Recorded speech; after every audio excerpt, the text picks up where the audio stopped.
거침없이 상승하던 성장주가 오늘은 좀 주춤하고 있습니다. 대신에 그동안 소외됐던 대형주는 강세를 보이고 있는데요. 가장 대표 주자가 역시 차세대 자동차를 앞세운 자동차 주식들입니다. 시장에서 선두주자가 바뀐 건지 하는 부분에 대해서 알아보는 시간을 갖도록 하겠습니다. 김하진 KTB 투자증권 수석연구위원, 김영렬 교보증권 리서치센터장 나오셨습니다. 예, 안녕하십니까? 네, 안녕하세요. 예, 본격적으로 성장주에 대해서 얘기를 해보기 전에 시장에 대해서 좀 여쭤보도록 하겠습니다. 자, 시장이 떨어질 것 같으면서도 안 떨어지고요. 굉장히 또 빠르게 상승을 할 것 같으면서도 계속 걸리는 상태가 거의 지금 한 달 반째 계속 이어지고 있는 상태입니다. 시장에 대해서 어떻게 보시는지 우선 센터님부터 한번 좀 말씀해 주시겠습니까? 네, 우선 상반기에 대한 어떤 거시경제에 대한 평가, 그리고 실적 시즌이 시작되면서 기업의 가치 평가 등이 이루어지면서 상당한 밸류에 대한 저항은 분명히 받고 있는 상황입니다. 예. 하지만 보통 조정은 가격 조정과 기간 조정으로 나누게 되고, 가격 조정이 발생한다라는 뜻은 시장에 대해서 낙관적으로 생각하는 만큼 부정적으로 생각하는 사람들도 만만치 않다는 뜻으로 볼 수가 있는데요. 그렇죠. 하지만 현재 시장 상황은 장중 조정 내지는 잘 버티는 힘을 계속적으로 보여주고 있다는 점은 아직까지는 매수 우위 속에서에 대한 환경이 지속되어 가고 있다고 볼 수가 있습니다. 결국 지금의 이런 투자 환경은 현재의 시장의 조정 국면이 가격 조정보다는 기간 조정의 성격을 조금 더 강하게 갖고 있다고 볼 수가 있고, 이런 선순환 과정에서 어떤 투자자들의 기대감 등이 커져간다는 것은 어떤 시장의 심리를 완전히 되바꿀 만한 돌발 악재가 등장하지 않는 한 계속적으로 우상향하는 쪽에 어떤 방향의 흐름을 두고 있다라고 평가할 수 있을 것 같습니다. 네, 돌발 악재가 발생하지 않는 한 우상향하는 쪽에 현재까지는 아무튼 포인트가 계속 맞춰지고 있다. 이렇게 이제 말씀을 하셨고요. 자, 박사님 어떻게 보십니까? 네, 원래 강세장의 특징은 상승 초기 국면에 그 기간, 강세장의 기간이 가령 한 2년이라고 한다면 강세장의 초반에 거의 절반 이상 혹은 3분의 2까지도 강세장 초반에 수익률이 달성되는 것이 과거의 그렇죠. 일반적인 기술적 패턴이었습니다. 예. 전형적인 강세장 초반에 나타나는 랠리가 지금은 조금 1단계가 마무리되고 있다. 그래서 저는 이렇게 생각하고 있고요. 예.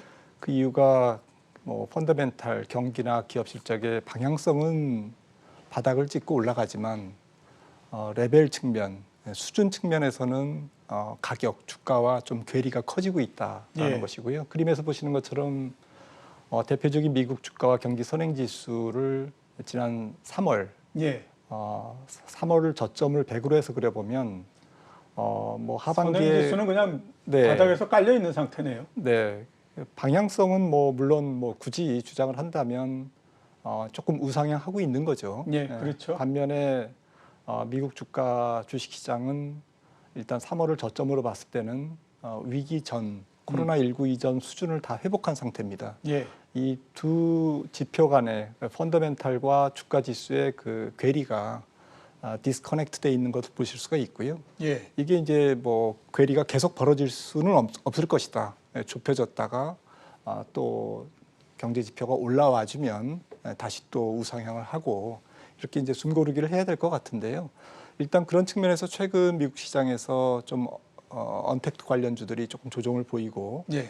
반면에 이제 컨택트 관련주들이 이제 조금 주가가 올라가는 것은 시장의 순환 국면에서는 좀 긍정적인 현상이나 한편으로는 시장 전체로 놓고 봤을 때는 현재 주도하고 있는 언택트 관련주들의 좀 추가 상승의 어떤 한계성을 지금 드러내고 있고, 그 배경에는 지금 보셨던 것처럼 레벨과 방향성의 괴리에서 생기는 시장의 약간의 조정 양상을 지금 내비치고 있다. 이렇게 생각을 할 수 있을 것 같습니다. 두 분의 의견을 모으게 되면 지금이 강세장의 1단계가 거의 끝나는 상태다라고 하는 거는 비슷하신 의견인 것 같고요.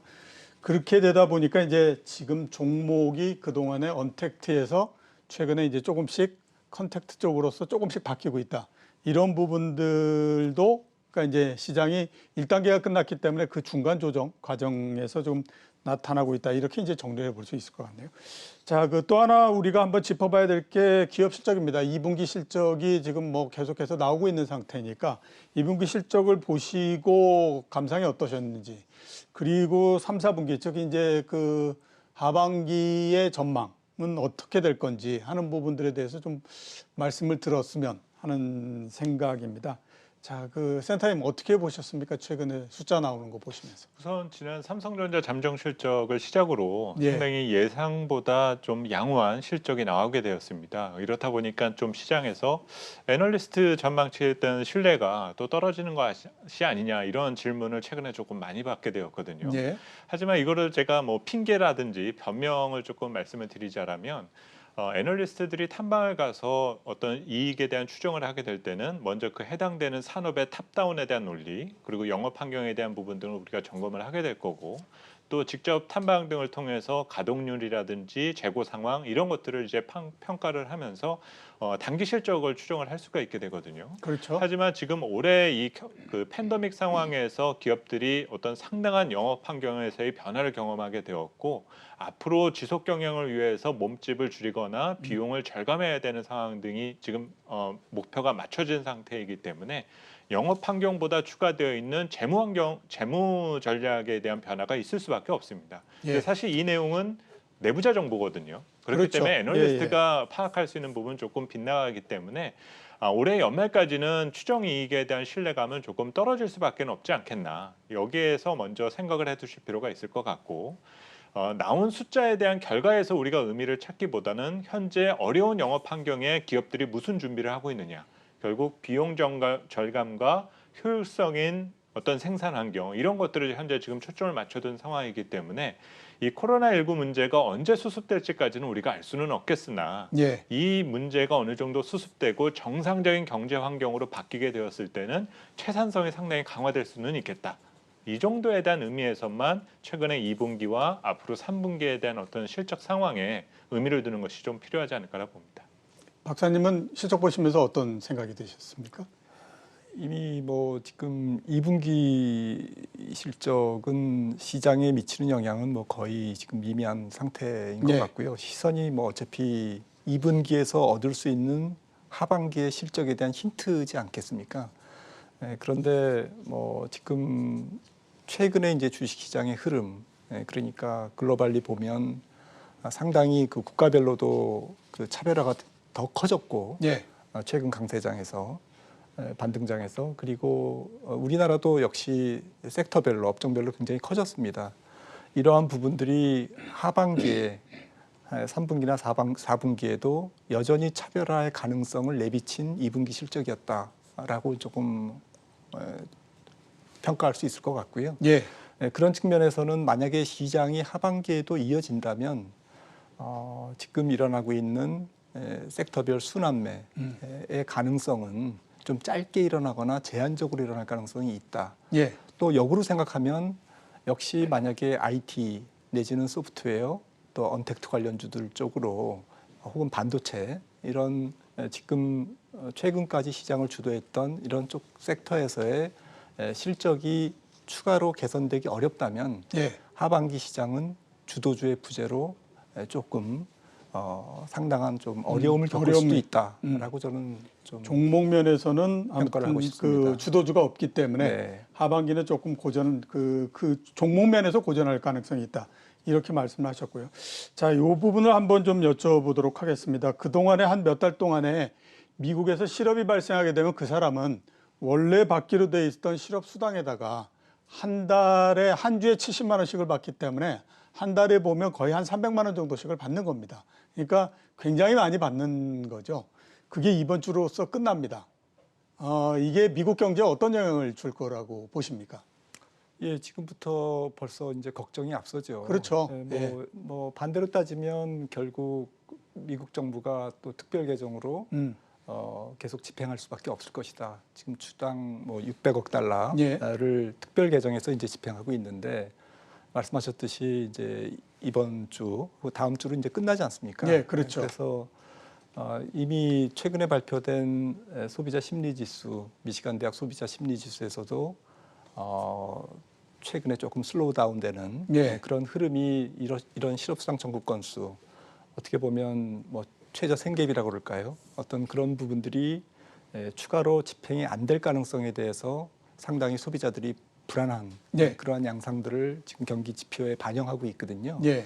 뭐 어떻게 결과가 나올지 모르겠습니다만은 저는 이제 이걸 보면서 결국 지금 시장이 유동성으로 가고 있지만 한쪽 편에서 지금 시장을 뭐 주식시장 입장에서 그래도 주식시장을 지지하고 있는 부분은 강력한 경기 부양책이다. 그렇죠. 예, 그러니까 예, 예. 어찌 보면 경기 부양책 자체가 뭐 의미 없다, 있다를 떠나서 시장에 민낯은 경기 부양책으로 포장된 소비 심리의 호조, 또 일부 경제 활동의 재개에 따른 앞으로 경제 활동이 계속 정상화될 것이다라는 기대감, 이런 소프트한 어떠한 그 근간이 어떤 그 실질적으로 고용과 생산과 투자와 실질적인 기업 실적의 개선, 이런 코어적인 측면보다는 기대감, 심리, 또 정책에 대한 의존도, 이런 것들로 근근히 버티고 있다라고 좀 보고 있거든요. 예. 모든 사람들이 그렇게 보실 겁니다. 그러니까 만약에 재정 정책이 조금만 실업수당 청구 건수 청구의 어떤 그 수당 지원이 조금만 약화되거나 약화되면 혹은 또 4차 미국에서도 이제 부양책이 지금 논의되고 있지 않습니까? 예, 예. 이런 부분들이 조금만 실망을 줘도 여지없이 소비 심리나 투자 심리에 영향을 줄 수밖에 없는 예.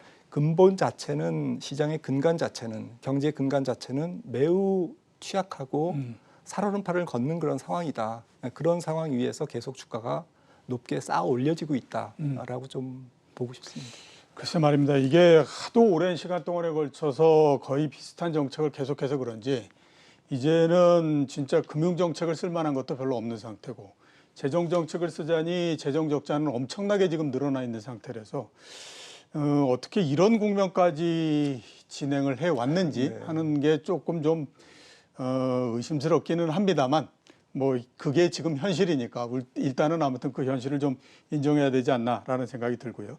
자, 센터장님께는 그 유동성에 관해서, 유동성 장세에 대해서 좀 여쭤보도록 하겠습니다. 한 달 전 정도서부터 주가가 오르는 거는 수급에 의해서, 유동성에 의해서 오른다, 이런 얘기들을 굉장히 많이 했습니다. 그리고 지금까지 아무튼 거의 모든 사람들한테 그 부분이 의심 없이 그냥 받아들여졌다라고도 제가 생각이 됩니다. 지금도 역시 유동성 장세다, 이렇게 볼 수가 있을 것 같은데 어떤 면을 주목을 해야만 될까요? 네, 우선 지난주에 한국은행에서 발표한 부분을 보게 되면 그 시중 유동성을 뜻하는 광의 통화가 이 3,050조 원을 훌쩍 넘었다라는 소식을 접할 수 있었는데요. 예. 지난해 연말 이제 3,000조 원이 채 되지 않았었던 상황에서 지금 이제 시장의 유동성이 상당히 넘쳐나고 있다라고 볼 수가 있습니다. 이 시장 구간에서 이제 우리가 주목할 부분 중에 하나는 도대체 이 돈이 왜 이렇게 늘어나게 되었는가, 그 실체에 대한 부분부터 우리가 먼저 확인을 해야 될 텐데요. 먼저 우리가 생각할 것은 한국은행이 정책금리를 제로로 만들어 놓으니까 당연히 시중에 투자처를 찾지 못하는 자금이 당장 현금화가 가능한 단기 유동성으로 성격을 뒤바꿨다라고 볼 수가 있습니다. 그런데 지금 화면에 보시는 그림을 보시게 되면 왼쪽에 있는 그림은 광의통화 변화율과 서울 주택 가격에 대한 변화율을 보여드리고 있고요. 예. 오른쪽은 서울 아파트 가격의 월간 거래 총액을 보여드리고 있습니다. 이 그림을 보시게 되면 시중 유동성이 늘어났을 때 나타났었던 현상 중에 하나가 서울의 아파트 거래 가격이 급증하면서 동시에 가격이 둔화되는 시점. 예. 이때 이제 우리 시중 유동성이 늘어나는 현상이 나타났다라는 거죠. 예. 여기서 이제 조금 우리가 해석해 볼 수 있는 부분 중에 하나는 지난 몇 년 사이에 부동산에 대한 어떤 강한 규제 등으로 인해서 가격도 올랐고 거래가 상당히 활발했지 않습니까? 그렇죠. 그러면 매수자는 분명 어떤 재원으로 인해서든 그 유동성을 부동산으로 이제 거래를 하게 된 부분이 있는데, 문제는 매도자 입장에서 놓고 본다라면은 재투자가 이루어지게 되지는 않았다라는 거죠. 예. 거래에 있어서의 어떤 강한 규제책으로 인해서 이 돈들이 시중의 금융시장에서 그냥 그 멈춰버리게 된 이 현상이 나타난 것이 최근 유동성 증가의 어떤 단면이다라고 볼 수가 있을 것 같습니다. 예. 그러면 문제는 이렇게 이제 유동성이 늘어난다라고 할 때 주식시장에서는 어떤 반응을 보이느냐에 대해서 우리가 주목해 볼 필요가 있겠는데요. 지금 화면에 보시는 이제 그림을 보시게 되면 파란색 음영으로 보여드리는 부분이 유동성이 증가하는 구간입니다. 예. 그 해당되는 구간에 주가 변화율을 보시게 되면 급등하는 현상이 나타나기도 하지만 그 빨간색 원 표시로 보여드린 것처럼 작년 대비 같은 수준으로 예. 돌아가는 현상도 나타나게 되죠. 예. 이 얘기는 유동성이 늘어날 때 주식시장이 좋은 측면이 있는 것도 분명히 맞지만 유동성이 늘어난다는 것은 경기 여건이 좋지 않아서 정책 금리가 완화 기조로 갈 때지 않습니까? 그렇죠. 결국 돌발 악재의 등장으로 인해서 시장이 다시 원점으로 돌아가는 변동성 구간 내지는 박스권의 틀을 갖게 된다는 점입니다. 예. 오히려 주목하셔야 될 부분은 저 증가하는 유동성이 감소되는 구간, 바로 저 빨간색 음영 부분으로 보여드린 그림인데요. 그 해당되는 구간에는 주식시장이 레벨업하는 변화를 보여주게 된다는 거죠. 예. 결국은 현재 넘쳐나는 유동성이 언젠가는 어디론가 이동을 하게 될 거고 그게 실물 자산이 될지 아니면 투자 자산 쪽으로 이어질지는 모르겠지만 저 유동성이 숫자가 감소되는 시점부터가 본격적인 장세가 시작될 수가 있게 된다는 거죠. 예. 결국은 지금은 어떤 그 강세장이라는 부분에 있어서는 동의할 수는 있겠으나 투자자들이 기다리셔야 할 상승장에 대한 구간은 저 부동자금이 감소하는 시점부터 본 게임이 시작될 가능성이 크다. 예. 그래서 지금 시장에는 이런 역동성과 포지셔닝에 있어서의 구분을 좀 해두시는 부분이 유동성 국면에 필요한 부분이 되지 않을까라고 예. 봅니다. 역동성과 포지셔닝에 대해서 좀 구별해서 좀 보시라 이렇게 이제 말씀을 하셨고요. 지난주에 제가 기업의 자금을 담당하시는 분을 만났는데 그분은 또 이런 얘기를 하더라고요. 왜 이렇게 유동성이 늘어난 줄 아냐? 기업은 죽지 않기 위해서 코로나19가 시작되는 시점에 3%의 그 금리를 물어가면서 은행으로부터 굉장히 많은 돈을 대출을 했다. 그리고 그거를 지금 어떻게 하고 있냐면 1% 예금에 넣고 있다. 그리고 그렇게 한다고 해서 2% 정도 손해를 본다고 하더라도 혹시나 이 유동성이 부족해서 문제가 생기는 것보다는 그게 낫다고 생각하기 때문이다. 이런 얘기도 하더라고요. 듣고 보니까 일리가 있는 얘기인 것 같다. 이런 생각이 좀 들었습니다. 자, 본격적으로 이제 성장주에 대해서 한번 좀 여쭤보도록 하겠습니다. 센터장님께 먼저 한번 여쭤보도록 하겠는데요. 좀 전에 우리가 얘기했던 것처럼 이제 언택트 주식들이 조금 좀 주춤한 상태입니다. 우리나라도 그렇고 지난주 중반 정도서부터 보게 되면 미국도 좀 그런 상태고 이런 상태에 있거든요. 자, 지금 언택트 주식, 그다음에 이제 우리가 그냥 미국 기준으로 봤을 때는 대형 성장주라고 얘기들을 하는데 그 주식들이 이제 좀 어느 정도 고점에 왔다라고 봐야 되는 건지 아니면 앞으로도 계속된다라고 봐야 되는 건지 굉장히 어려운 질문이지만 한번 대답을 해주시죠. 앞서 말씀드렸었던 부분에 기초해서 설명을 드리자면 예. 현재 풍부한 유동성이 언젠가는 실물 경제로 이동을 할 수밖에 없습니다. 그렇죠. 결국은 그 실물 경제로에 대한 이동이라는 것은 기업으로 흘러가게 된다라면 설비 투자나 그리고 고용으로 이어진다는 뜻으로 볼 수가 있고요. 가계 쪽으로 들어가게 된다면 소비로 이어질 수밖에 없기 때문에 현재 시장은 여전히 잠재력을 갖고 있는 시장이다라고 보시는 부분이 맞다라는 생각이 들고요. 예. 유동성 확대 국면에 이런 투자 성향별 성과 등을 우리가 상대적으로 비교를 해보면 아까 보여드렸던 시중 유동성의 변화율과 스타일별 전략 측면에 있어서 성장주와 가치중에 대한 상대 성과 추이를 살펴보게 되면 압도적으로 성장주가 유동성이 늘어나는 환경하에서는 우위에 있는 것으로 확인이 되었습니다. 예. 그렇기 때문에 시장에서는 여전히 잠재력이 크다라고 볼 수가 있겠고 조금 투자자분들은 혼란스럽겠죠. 최근에 강했던 네이버가 주춤한 사이에 현대차가 올라가는 현상이 나타나게 되니까 이제는 주도주가 바뀌는 것이 아닌가라고 생각하실 수가 있겠는데요.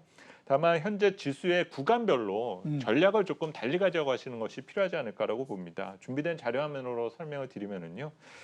현재 코스피를 기준으로 2200선에 근접했었을 때는 정말 유동성이 넘쳐나는 구간입니다. 예. 이렇게 넘쳐나는 구간에는 흔히 우리가 말하는 바벨 전략을 가져가시는 것이 필요한데요. 예. 기존에 성장이라고 말했었던 것들은 그대로 가져가시되 돈이 워낙 풍부하기 때문에 이제는 밸류에이션 갭을 노리는 그 투자가 이루어질 수가 있게 된다라는 거죠. 이거는 절대적으로 싼 주식이야. 이런 예. 주식들이 들어와서 기존의 가치주를 떠받쳐주는 이런 현상이 나타날 수가 있게 되는데 결국은 개인 투자자들의 자금뿐만이 아니라 현재 구간에서는 외국인도 사주는 이런 변화가 있어야만 먹힐 수 있는 전략이다라고 볼 수가 있고요.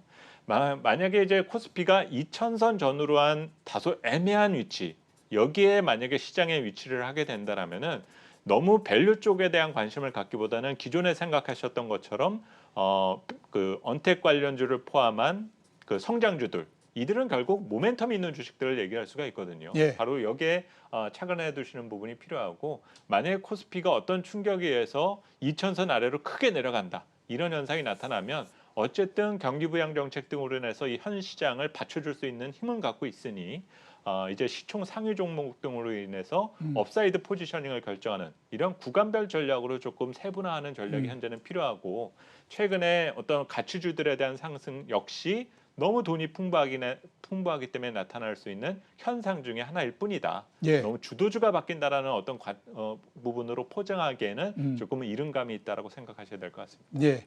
추가 질문은 박사님 말씀을 듣고 제가 또 드리도록 하겠습니다. 박사님 어떻게 보십니까? 네, 뭐 저는 전체적으로 지수 레벨이 하반기에 그렇게 높아지기는 좀 쉽지 않다라는 예. 입장이고요. 그 이유는 앞서도 말씀드렸듯이 조금 최근에 상반기까지의 주식시장의 동력이 유동성, 또 경기 부양책, 그리고 코로나19가 결국 전 세계적으로 최악의 고비를 이제 딛고 조금씩 개선된다라는 것에 대한 기대감, 또 뭐 당연히 숫자적으로도 감염자 수나 사망자 수가 3월 중하순부터는 줄어왔거든요. 이제 이런 부분들이 어우러져서 시장을 만들었는데 너무 이제 오버페이스를 했다라는 것이죠. 예. 시장이 경제가 혹은 기업 실적이 보여줄 수 있는 것에 비해서는 레벨이 지금 너무 높아졌고, 그 레벨을 높이는데, 주가의 레벨을 높이는데 기여했던 종목들이 대부분 언택트 관련주였고, 예. 코로나19의 어떤 혜택을 받는 오히려 그런 종목이면서 4차 산업과 혁신 성장 기업이고, 또 코로나19 이전부터 시장을 주도해왔던 그러한 소프트웨어 성격의 기업이었다라는 것이죠. 예. 이런 기업들이 뭘 아주 길게 봐서는 주도주에서 완전히 이탈했는지 아닌지에 대해서는 뭐 논의를 하더라도, 일단은 아무리 소프트웨어나 IT 하드웨어 종목이라 하더라도 과거 추이를 보시면은 경기 지표로부터 완전히 자유롭지는 않았었다라는 예. 것이고요. 어느 정도 경기의 레벨보다는 항상 이런 부분들이 높은 프리미엄을 받아가면서 시장의 주도주로 등장하는 것은 합리적이지만 예. 완전히 경기의 순환 국면에서 자유롭지는 않다라는 것이고요. 그런 측면에서 지금 전 세계 경제 성장, 실질 GDP가 당장 연말에 코로나19 이전 수준으로 회복된다면 지금 주가가 정당화될 수 있습니다. 하지만 그게 아니라 지금 모든 사람들이 보듯이 2021년 말이나 22년 정도는 가야 코로나19 이전 2019년 4분기 GDP를 달성할 수 있다는 측면에서는 앞으로 버텨야 되는 기간이 한 1년 반에서 2년 정도가 남은 것이죠.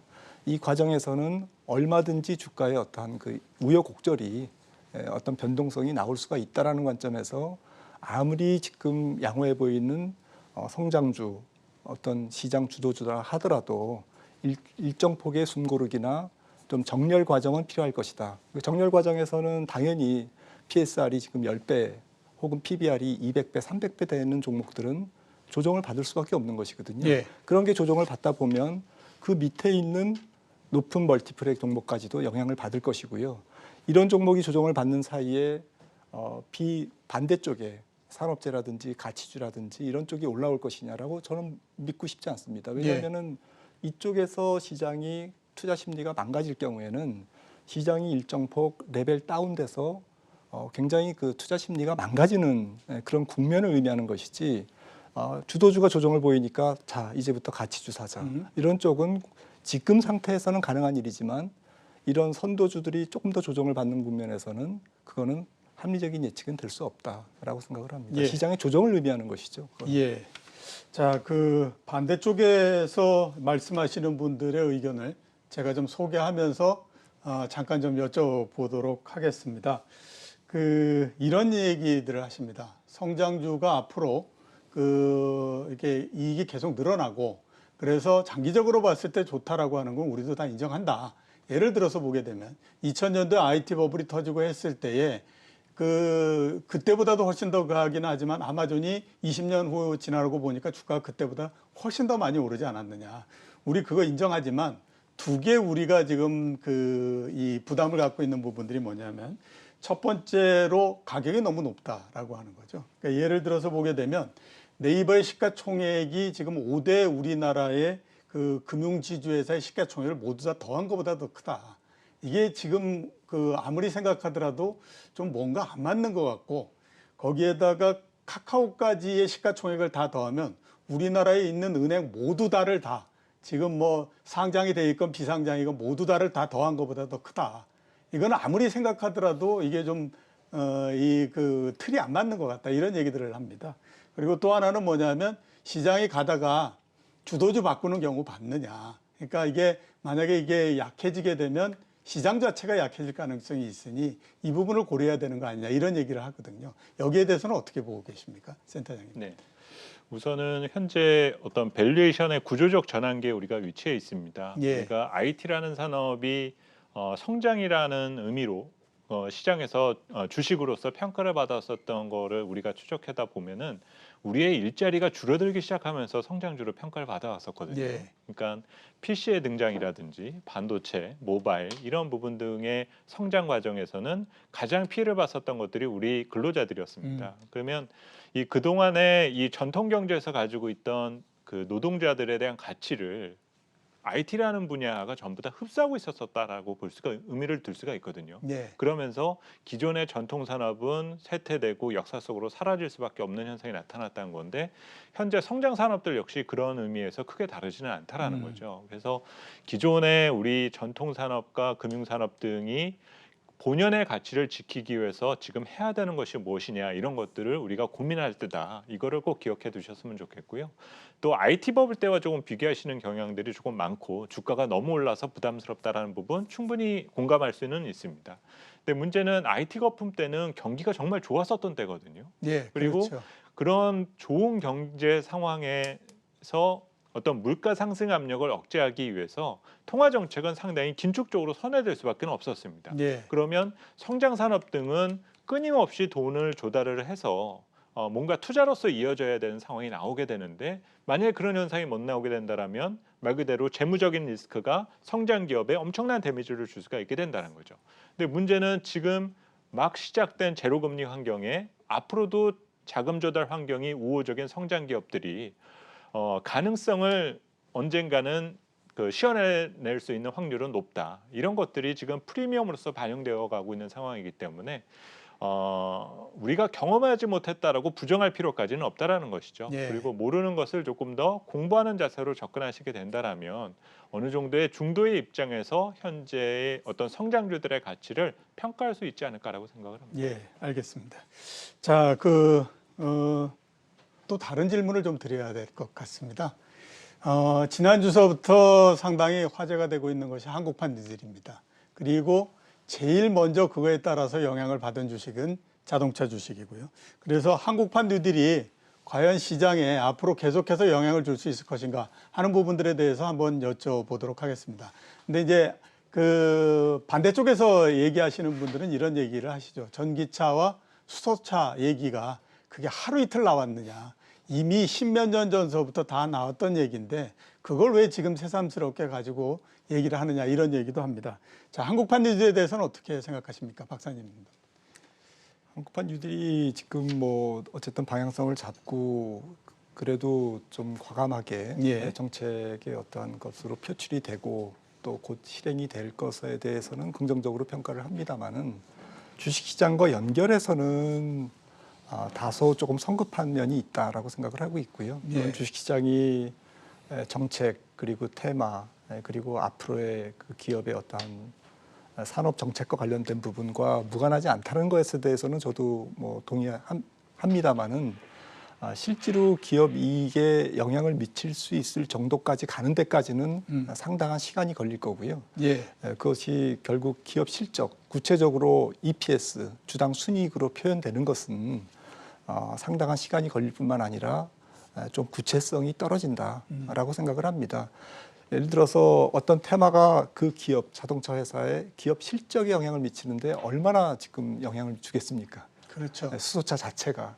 그것은 뭐 장기적인 어떤 그 기업의 프레임이나 어떤 꿈을, 비전을 어떤 그 엿보는 데는 상당히 긍정적인 효과가 있습니다만은 실제로 기업 실적에 구체적인 영향을 주는 것은 한계가 있기 때문에 지금 조금 언택트 관련주들이 피로감이 쌓여 있는 상태에서 대안적인 테마가 될 수는 있어도 좀 지속적인 어떠한 시장을 끌고 갈 수 있는 어떤 그런 테마로서 혹은 구체적인 실적 견인형 어떤 정책으로서 조금 영향을 주기에는 조금 역부족이다라고 생각합니다. 센터님 어떻게 보십니까? 저도 지난주에 이제 그 정부에서 발표한 이 그린 뉴딜 그리고 디지털 뉴딜 관련된 국민보고 내용 등을 보게 되면 예. 사실 조금 뻔한 내용이었다라는 생각은 많이 들었어요. 그렇죠. 그래서 그동안에 나왔던 거를 어떻게 생각하면 집대성했다라고 그렇습니다. 이제 그래서 볼수 역시 있죠. 정책에 있어서의 디테일은 좀 많이 부족했다라는 느낌을 지울 수는 없었거든요. 그래서 개인적으로는 정책 소외주나 정책 테마주에 대한 관심을 갖는 거에 대해서는 조금 부정적인 의견을 갖고는 있습니다. 하지만 이번 국민보고 내용에서 좀 후반부, 중반부 이후의 내용을 조금 보다 보니까 예. 우리 개별 기업들의 어떤 준비 상황 이런 내용들을 조금 접할 수 있었었는데 과거에 정책만 던져놨지 이것에 대한 어떤 민간 측면에서의 준비가 얼마나 돼 있느냐에 있어서는 조금 막연한 감이 조금 있어 왔었거든요. 예. 근데 이번에 개별 기업들의 발표 내용들을 들어보면은 확실히 전체적인 정책 아젠다와 비교해서 더 디테일하게 준비되었었던 부분 등은 더 많이 있다라는 것들을 우리가 검증할 수는 있었던 것 같습니다. 결국 이런 요인에서는 앞으로 이런 신성장 산업과 관련돼서 정책 환경은 일자리만 만들어준다라면 다 해라. 기존에 있을 수 있었던 여러 정책적인 마찰에 대해서는 유예해주겠다라는 것들이 현재 정책에 대한 어떤 정책 전반적 방향이다라고 우리가 읽어볼 수가 있거든요. 결국 가능성을 믿고 현재 투자하는 것이 전반적인 투자 트렌드이고 유행이다라고 생각한다라면은 이런 정책 수혜자에 대한 관심을 가져두시는 것은 올바른 선택이 될 수 있다라는 생각을 하게 되고. 전혀 준비되어 있지 않고 디테일이 없는 기업들이 말 그대로 주장만 한다라고 하는 것은 말 그대로 그다지 의미를 둘 필요까지는 없겠죠. 그렇죠. 이 예. 기업들이 준비하고 있고 그동안에 무엇을 해왔는지 이런 디테일한 면 등에 대한 신뢰감 등을 가지시게 된다라면 그 해당되는 주식에 대한 잠재력은 현 시장 구간에서는 한 번은 인정받을 수 있는 여지 등이 좀 크다라는 쪽으로 생각해 두시는 것이 맞을 것 같습니다. 예. 그러면 지금 계속해서 이제 한 며칠 동안 올랐습니다. 한국판 뉴딜 관련한 주식. 근데 이게 또 보면 처음보다는 시간이 지나면서 조금씩 더 위력이 가해지는 것 같아요. 아마 이렇게 위력이 뒤로 가면서 조금씩 강해지는 가장 큰 이유 중에 하나는 생각하니까 자동차 주식이 우리가 예상했던 것보다도 더 강하게 올라가네. 이렇게 되다 보니까 그 영향이 다른 곳으로도 이렇게 쭉 번져서 이런 형태가 나오는 것 같거든요. 그럼 지금 뉴딜 관련해서 수혜주로서 시장에서 얘기되고 있는 주식들을 지금 사도 괜찮을까요? 어떻게 보시나요? 우선 정책이라고 하면 그 정책이 실물 경제에 시연되는 데까지는 상당한 오랜 시간이 걸릴 수밖에 없거든요. 그렇죠. 지금 등장하는 언택트 관련주들의 4개월 그리고 이런 그린 뉴딜 관련된 기업들의 한 일주일 사이에 대한 변화를 가지고 우리가 상상할 수 있는 그 기업의 가치를 전부 반영했다라고 볼 수는 없을 겁니다. 예. 결국은 오르던 그리고 오르다가 잠깐 뒤로 후퇴하는 현상이 나타나더라도 이 정책이 시연되기까지 우리가 관심을 가져야 될 대상이 될 수밖에 없다라는 거죠. 예. 오히려 단기적으로 발생 가능한 여러 주가의 변동 상황에 너무 의미를 두시기보다 앞으로의 시간이 지날수록 시연 가능성이 얼마나 높으냐를 선별하는 과정 쪽으로 생각해 두시는 부분 등이 필요하지 않을까라고 봅니다. 예, 알겠습니다. 박사님께는 이번 주에 나오는 경제 지표에 대해서 좀 여쭤보도록 하겠습니다. 굉장히 중요한 지표입니다. 2분기 성장률이 나오는데요. 어떻게 전망을 하시고 그다음에 이게 주식시장에 어떤 영향을 줄 거라고 보십니까? 네, 2분기 거듭 말씀드리지만 숫자 자체보다는 이제 하반기 전망을 엿보는 창으로서의 어떤 의미가 정보 가치가 있을 것 같은데요. 예.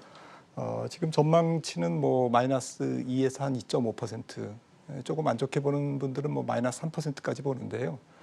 문제는 전기비입니다. 전기비가 1분기에 마이너스 1.3%였거든요. 예. 2분기가 마이너스 1.9였습니다. 그러니까 지금 마이너스 1.9로 예상됩니다. 그러니까 1분기에 마이너스 1.3 후퇴해서 2분기에 그것보다 더 후퇴된다. 마이너스 1.9%로 후퇴되는 거기 때문에 2분기 연속 생각보다는 조금 강하게 후퇴가 되고 있고 예. 될 가능성이 있고 그리고 나와봐야 알겠습니다마는 아무래도 그 부분이 그동안 재난지원 보조금 정책 지원이라든지 이런 효과까지도 다 녹아 있는 것인데 그것보다는 수출 부진에 기인하고 있다라는 것이죠. 예. 뭐 당장 지금 20일까지의 이제 7월 잠정 수출치가 나오겠습니다만 물론 이제 전월보다는 많이 개선됐을 것입니다. 마이너스 한 7, 8% 정도 나올 것 같은데요, 전월이. 예. 그런데 2분기가 해당되는 6월이라든지 5월이라든지 이런 데 수출 감소폭이 마이너스 20%대로 생각보다 굉장히 약했거든요. 예. 이 부분에서 기업 실적이 또 생산활동, 투자 이런 부분들이 모두가 어우러져서 어떤 경기 부양책보다는 결국 대외 환경의 악화가 우리나라 수출을 비롯한 어떤 전체적인 경제 성적표에 부정적인 영향을 미쳤다라는 관점에서는 하반기에도 낮은 글로벌 저수요가 계속 지속된다면 하반기 전망 역시 좀 어두울 수밖에 없다. 예. 기대치보다는 낮아질 수가 있다라는 것에 조금 부정적인 의미의 어떤 해석들이 또 많아지는 예. 이번 주 경제 지표가 GDP 발표가 될 것 같습니다. 예. 결국에 보면은 2분기에 그 숫자가 얼마나 나오냐 이것도 중요하지만 그거보다도 더 중요한 건 2분기 숫자를 통해서 하반기가 도대체 어떻게 될 거냐 하는 것들을 우리가 가늠해 볼 수 있을 텐데 그 가늠자를 과연 어느 쪽으로 움직일 거냐 하는 것들이 보다 더 중요하지 않을까라는 생각이 좀 듭니다. 자, 오늘 나와주셔서 대단히 감사합니다. 예.